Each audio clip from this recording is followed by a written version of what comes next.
This video is brought to you by Miniature Market. Thousands of board games, miniatures, and paints, discount prices at miniaturemarket.com.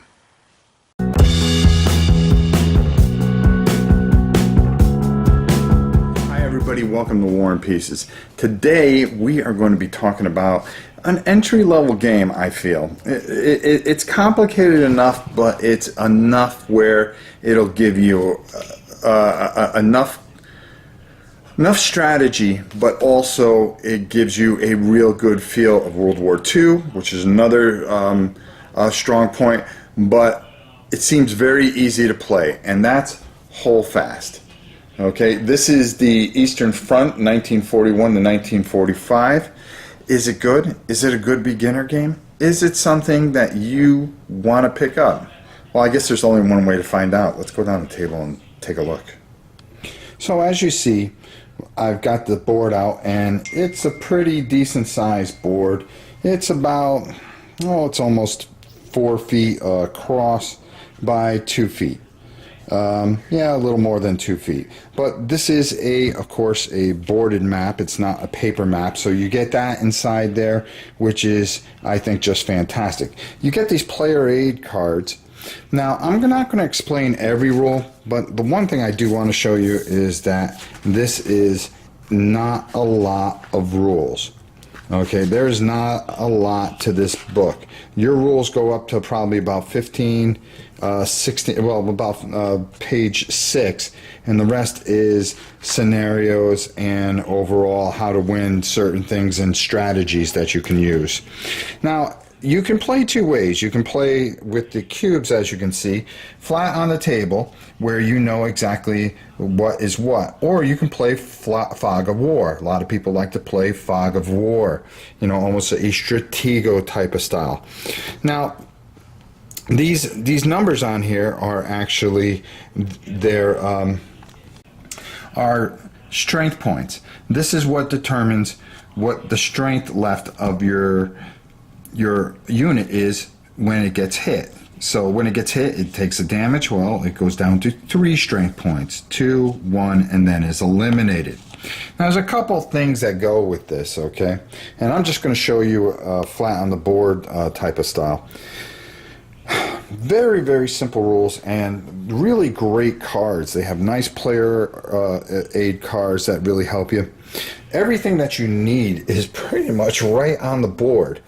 First of all, you have what is called resource points. You're going to spend resource points to activate units. If you are using up your resource points to bring reinforcements in, because it costs a couple points to bring them onto the board, you're going to find that when you go to activate other units, you're not going to be able to activate everything you have because it actually costs money, resource points to activate. So you got to spend these very wisely. You start with 16 at the beginning of the game, and different scenarios and things dictate that they couldn't go lower.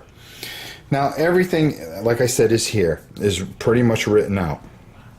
The Russians, how many dice they roll in a attack is dependent on their strength points.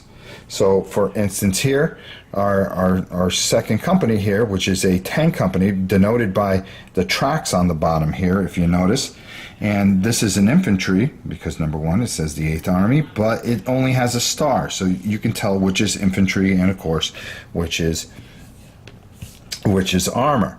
So, in this particular case, you would roll 4 dice, and you need to hit 5s on those dice. So say we made our movement and came over here, we would need, on this particular unit, we would need 5s. And we got our 5s, so we would then allow we would put any kind of damage onto those particular units. A big thing that comes into play is supply lines.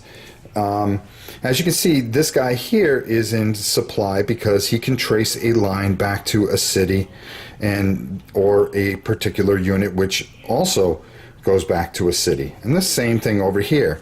If it is broken, say this was the setup, and the turn ended, okay, obviously the first thing that would happen is he would be -1 on his movement points. So when you went to go assign any kind of resource points to him, he would be -1 to his move. Your movement points are also all on this board. And there's another thing that comes into play: weather. During January, February, March, and April, you will roll. In January and February there is snow, and then March and April you will roll to decide what the condition is. Same thing with October, November, and December. And these have effects. These effects are also all on these cards. Everything is just made so easy that you can find everything and how it works.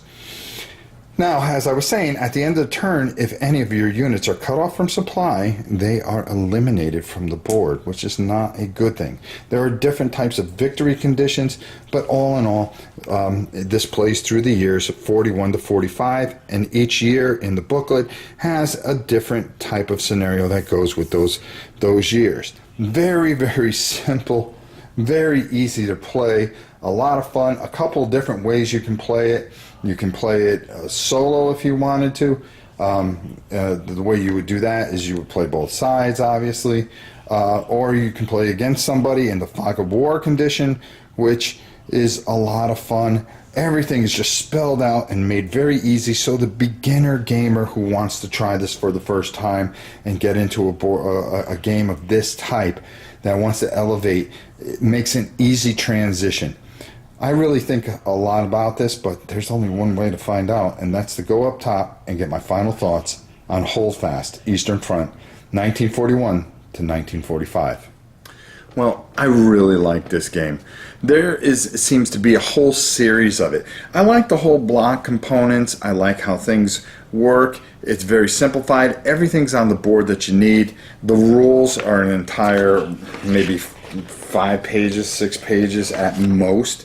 Everything's explained, good explanations, tells you how to play it out. You have all the information that you need on the board. The board's very, very nice looking, and I found that I really enjoyed playing this. Anybody can pick it up and play it, and you the blocks kind of give you that hidden movement feel to it.